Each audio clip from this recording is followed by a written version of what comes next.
alpha beta glucose பத்தி அதே மாதிரி switterion which is very important and proteins also. So biomolecules வரும்போது it's little more easier when compared to organic chemistry தான். ஆனாலும் இதெல்லாமே நான் தான் சொன்னேன் isomerism இந்த GOC அதெல்லாமே படிச்சு நீங்க biomolecules வரந்தா இன்னும் மச்சும் ஈஸியர் ஆயிருக்கும் உங்களுக்கு. I have continued the pattern like GOC1, IUPAC, GOC2. GOC2 தான் இப்போ ரீசெண்டா முடிஞ்சது. So next week that means tomorrow you have another live in இப்போ இது இன்னைக்கு போடுறேன்னா நெக்ஸ்ட் லைவ்ல வந்து உங்களுக்கு வந்து நான் ஐசோமரிசம் தான் கம்ப்ளீட் பண்ண போகிறேன் ஒரு லைவ்ல ஐசோமரிசம் முடிச்சிடுவேன். So that is the pattern you have to follow which is going to be useful.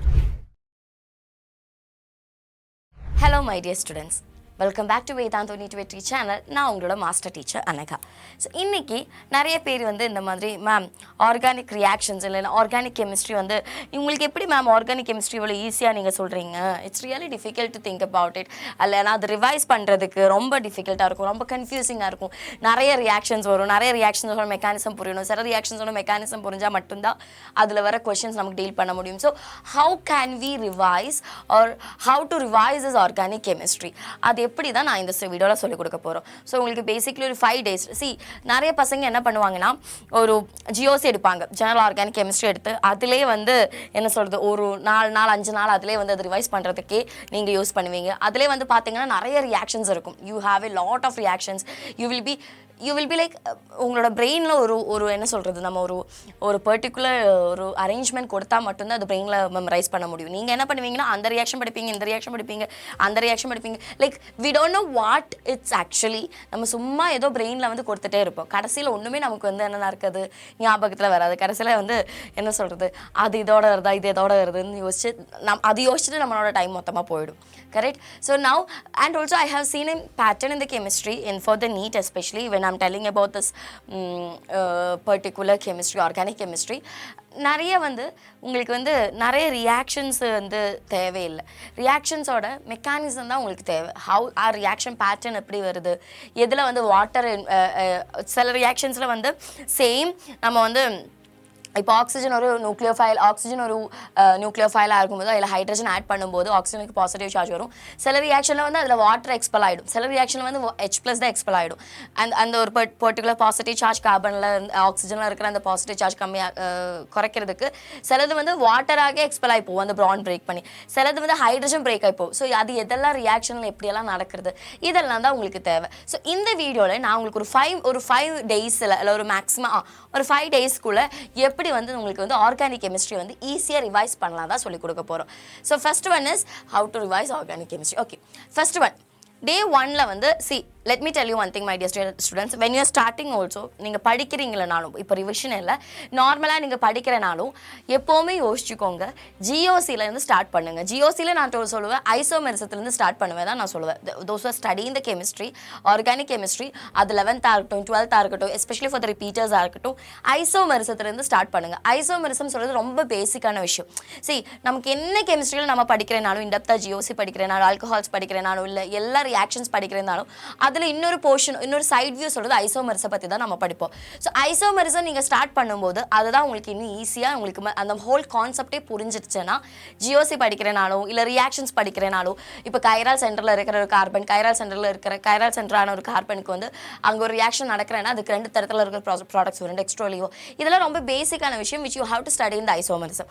அப்போ மட்டும்தான் அந்த பர்டிகுலர் கான்செப்டில் உங்களுக்கு கொஞ்சம் ஹையர் லெவலான அட்வான்ஸ்டான டாபிக் பண்ண முடியும். ஸோ யூஸ்வலி நான் பசங்கள்கிட்ட சொல்கிறது isomerism and IUPAC. Start with the isomerism, then go for the IUPAC, then go for the GOC1, GOC2. ஆனால் இந்த சேனலில் வந்து நம்ம வந்து லைவ் எடுத்திருக்கிறது எப்படின்னா I have continued the pattern like GOC1, IUPAC, GOC2. GOC2 தான் இப்போ ரீசெண்டாக முடிஞ்சது.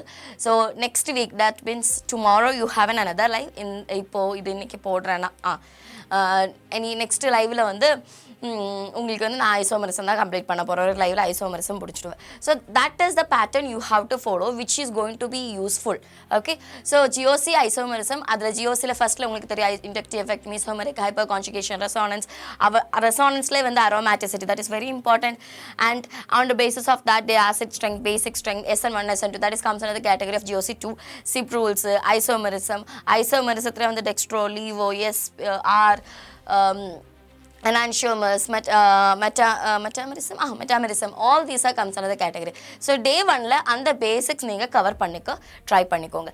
Next day 2 சொல்றது named reaction மட்டும் இல்ல mechanism for example aldol cancer reaction, Friedrich-Crafts alkylation, acylation, Hoffman's rule அதே மாதிரி this Gabriel is actually I guess it's out of syllabus. Okay, carbamylene, Clemson reductions, and you have the sulfonation, nitration, named ana reactions ellame, and you have this particular halogen exchange method, Finkelstein reactions alla irukku, so that is all important. adellame try panna cover பண்ணிக்கோங்க. next one is reaction ஓட families. for example halogen derivatives ல வந்துதா SN1 உம் E1 உம் வருது. அதே மாதிரி halogen derivatives alcohol phenols வரும்போது உங்களுக்கு oxidation substitutions அந்த மாதிரி இருக்கிற reactions வருது. okay, group 3 வந்து aldehyde ketones ல தான் you have all the nucleophilic substitution reaction, addition reaction எல்லாமே வருது. so either you can follow this. இது இல்லாம இன்னொரு விஷயம் எப்படி சொல்லி கொடுக்கலாம்னா GOC 2 நீங்க படிக்கும் போதே உங்களுக்கு வந்து அந்த கேட்டகரிஸா புரிச்சுக்கோங்க. இந்த மாதிரி ரியாக்ஷன்ஸை வந்து substitution, addition and you have the elimination. அதே மாதிரி பிரிச்சுட்டு வேணாலும் அதில் வந்து இப்போ அடிஷன் சப்ஸ்டிடியூஷன் அடிஷன் வரும்போது you have the nucleophilic addition, electrophilic addition and you have the free radical addition reactions, right? So அந்த மாதிரி சப்ஸ்டிடியூட் பண்ணி படிக்கலாம், which I have taken GOC 2ல நான் அப்படி தான் எடுத்திருக்கேன், விச் இஸ் ஆக்சுவலி அந்த particular addition reaction. For example nucleophilic addition reaction வர பர்டிகுலர் ரியாக்ஷன்ஸ் வரும். அதே மாதிரி உங்களுக்கு வந்து இப்போ SN1 மெக்கானிசத்துல SN2 மெக்கானிசத்துல வருது, ஹாலோஜன் எக்ஸ்சேஞ்ச் மெத்தட்ல வருது, ஃபிங்கல்ஸ்டன் ரியாக்ஷன்ஸ் எல்லாம். ஸோ அந்த மாதிரி பர்டிகுலர் படிக்கிறனால that is also working for you. So இது வந்து நார்மலா உங்களுக்கு இப்படி படிச்சாலும் that is also this also will be working. next one is okay aromaticities. அது வந்து aromaticana compounds பத்தி இந்த nitration, sulfonation, Friedrich-Crafts acylation, orthopara, VS method, this is very important.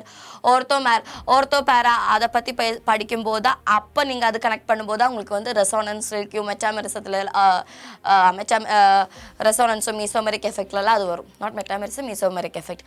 and in the amines you can have the basic strength, amines or basic strength, diazonium salt, these are all important. biomolecules வரும்போது alpha beta, one second, அதில் வந்து பார்த்தீங்கன்னா ஒரு நிமிஷம் alpha beta குளுக்கோஸை பற்றி, அதே மாதிரி ஸ்விட்டரைனம் which is very important, and proteins also. so biomolecules வரும்போது it's little more easier when compared to organic chemistry தான். ஆனாலும் இதெல்லாமே நான் தான் சொன்னேன், ஐசோமெரிசம், இந்த GOC அதெல்லாமே படித்து நீங்கள் biomolecules வரந்தா இன்னும் மச்சும் ஈஸியர் ஆயிருக்கும் உங்களுக்கு. ஓகே, நெக்ஸ்ட் ஒன் இஸ் டே 5ல வந்து of course now next one I want everyone to follow one thing. see NCERT சொல்கிறது எல்லாருமே சொல்லுவாங்க ஆர்கானிக்கில் வந்து NCERTக்கு வந்து ஒன்றுமே இல்லை, NCERT வந்து it's not that much important for the organic. my dear students, in the organic itself, as per for the organic in the NCERT itself there is a எக்கச்சக்கமான questions இருக்கு. உங்களுக்கு அதுல இருக்கிற டயக்ராம்ஸ் இருக்கும், அவங்க வந்து ஒரு பர்டிகுலர் பிளேன், இப்போ ஃபார் எக்ஸாம்பிள் பென்சீனோட பிளேன்ஸ் எப்படி வரும், பை பாண்ட் ஆர்பிட்டல்ஸ் எந்த பிளேன்ல வருது, ஸோ அதில் எப்படி நியூக்ளியோஃபைல் அட்டாக் நடக்குது, அது எல்லாமே ஆர்கானிக்ல இருக்கு. அது வந்து NCERT டெக்ஸ்ட்ல இருக்கு. and there is a lot of questions which is from the அது உங்களுக்கு இண்டெக்ஸ் क्वेश्चंस கூட இல்ல, எக்ஸாம்பிள் சாம்பிள் क्वेश्चंस இருக்குல, அந்த சால்வ்ட் क्वेश्चंस அவங்க அதிலே சால்வ் பண்ணிருக்கிற क्वेश्चंस இருக்குல, that questions even asked in the 2025 NEETல வர கேட்டிருக்காங்க. so don't skip your NCERT. see lot of people are say that NCERTல வந்து inorganic மட்டும் தான் NCERT இருக்கு, for the organic you shouldn't depend on. you have to depend on organic first. you have to get a thorough idea on the organic because there is a lot of explanations which is like நிறைய coaching சென்டர்ல வந்து explanation வந்து கரெக்டா தான் explanation கொடுத்திருப்பாங்க சில ரீசனுக்கு, ஆனா NCERTல கொடுக்கிற எக்ஸ்பிளனேஷன் வந்து இன்னும் டிஃபரெண்டா இருக்கும். like there will be another point of view also. so in the exams they prefer the NCERT only, not any other materials. so always remember NCERT line by line உங்ககிட்ட இருக்கணும், and you have to do some past year question paper like 10 to 15 years. if you are able to do the question paper which is like before 2020 corona batch க்கு முன்னாடி இருக்கிற question paper நீங்க பண்ணிட்டீங்கன்னா you can check the quality of the questions and you can check the questions and that will be too quality இருக்கிற questions தான். ஒரு 2020 க்கு முன்னாடி 2018 and all 2018 and all it was a good quality question paper. 2018, 2017, 20 even 2019 also. 2020 ல இருந்து தான் கொஞ்சம் ஈஸியான கொஸ்டின் பேப்பர் இருக்குது. So always try to do the difficult question paper. So ஒரு பாஸ்ட் ஒரு 15 to 20 இயர்ஸோட question paper that is easily available, right? And always remember you have to go for a mini test also. ஒரு chapter complete பண்ணும்போது இல்லைன்னா ஒரு GOC மட்டும் நீங்கள் எடுத்துட்டீங்கன்னா ஃபார் எக்ஸாம்பிள் ஜியோசி மட்டும் இப்போ ஐசோமரஸை மட்டும் நீங்கள் படிச்சு இல்லை ஜியோசி மட்டும் ஒட்டுக்கா படித்து முடிச்சிட்டேன்னா அந்த பர்டிகுலர் ஃபர்ஸ்ட் டேயில் you have to go for the test. That is also easy. So always remember step 1 சொல்கிறது GOC isomerism, then you can go for the named reactions and their மெக்கானிசம்ஸோட உங்களுக்கு மெக்கானிசத்தோட பேட்டர்ன் ஃபாலோ பண்ணியிருப்பாங்க. அந்த pattern தான் it is very important. Sometimes you don't want to remember the mechanism also. See no one is going to ask you the mechanism, but for example the addition of NaBH4 சொல்லும்போது in the presence of water சொல்லும்போது ஒரு hydrogen தான் இன்னொரு கார்பனுக்கு போகும். வாட்டர்ல இருக்கிற hydrogen தான் see there is a two hydrogen NaBH4ல இருக்கு வாட்டர்ல இருக்கு. so you have to get to know that which hydrogen is actually going and attaching. so அதெல்லாமே important தான். so you have to get an idea about the mechanism but you don't want to by heart it. and again மெக்கானிசத்துல வந்தீங்க பாத்தீங்கன்னா ஒரு topic ஒரு certain pattern இருக்கும். அந்த pattern remember பண்ணிட்டேன்னா mechanism remember பண்றதுக்கு இன்னும் ஈஸியா இருக்கும். Second one is named reaction படிக்கணும். அதுக்கப்புறம் அரோமேட்டிசிட்டி இதில் இருக்கிற ரியாக்ஷன்ஸ் படிக்கணும். And of course NCERT NCERT and you have to do the past year question paper. இது மட்டும் தான். Always if you don't know ஃபிசிக்கலாக இருந்தாலும் ஆர்கானிக்காக இருந்தாலும் நான் சொல்கிற ஒரே விஷயம் தான், ஸ்டார்ட் ஃப்ரம் த ஸ்க்ராச். இப்போ இது ரிவிஷனுக்கு தான் நான் சொல்லிக் கொடுக்குறேன். நீங்கள் ஃபஸ்ட்டில் இருந்து படிக்க ஆரம்பிக்கிற பசங்களாக இருந்தேன்னா always start from the scratch. You can not study the alcohol, phenols and ethers or SN1 or SN2 mechanism without knowing about the isomerism. Because SN1 SN2ல நம்ம வந்து SN1லேயே பார்த்தீங்கன்னா we are discussing about isomerism, retention, inversion, product and all. அது உங்களுக்கு தெரியணும்னா you have to get an idea about this particular isomerism. அதிலே வந்து கைரால் கார்பன் வரும்போது we will be having dextro laevo products and all. அது உங்களுக்கு தெரியணும்னா you have to get an idea about the isomerism. So always students those who are studying first time the chemistry, organic chemistry or நீங்க வந்து NEET எக்ஸாமுக்குன்னு சொல்லிட்டு first time படிக்கிறீங்கன்னா always go from the basics. ஸ்க்ராட்ச்லேருந்து start பண்ணிக்கோங்க. ஸ்க்ராட்ச்லேருந்து start பண்ணாமல் நீங்கள் இது படிக்காமல் அது படிச்சிட்டேன்னா அங்கே நீங்கள் ஒரு ப்ராப்ளம் வரும்போது இது வரும். ஏ படிக்காமல் பி படிக்கிறேன்னா பியில் ஒரு ப்ராப்ளம் வரும்போது அது ஏயோட ஒரு சப்ஸ்டிடியூஷன் வந்துட்டு ஒரு ப்ராப்ளம் இருக்குது. You will be getting stuck on that. So you have to study the from the scratch. For that I will tell for the organic chemistry you have to start with isomerism and GOC, especially GOC 1 and the isomerism.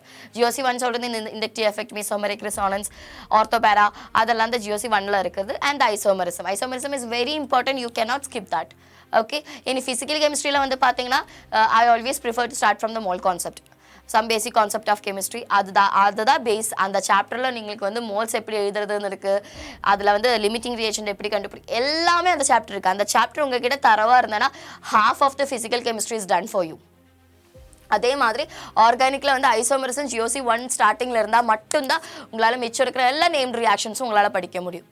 okay, so this is the easy way to consume or to revise this particular organic chemistry in the last 5 days or 6 days, or those who are not started to revise, those who are in the first stage also, you can go from this particular way itself. okay, so always start from the scratch. don't go up. நம்ம ஒரு base இல்லாமல் building கட்டிக்கிட்டே இருந்தேன்னா ஒரு point எத்தும்போது அந்த building மொத்தமாக இடிஞ்சு விழுந்துடும். ஆமாம் தானே? So that is the main thing here also. Always start from the scratch. okay, so I hope this video was helpful for you to understand how the organic chemistry is working. and if you find this video helpful and you are seeing me for the first time, please do subscribe to the channel because you are getting a lot of amazing content like this. and if you find this video helpful, please do share with your friends also. okay, thank you.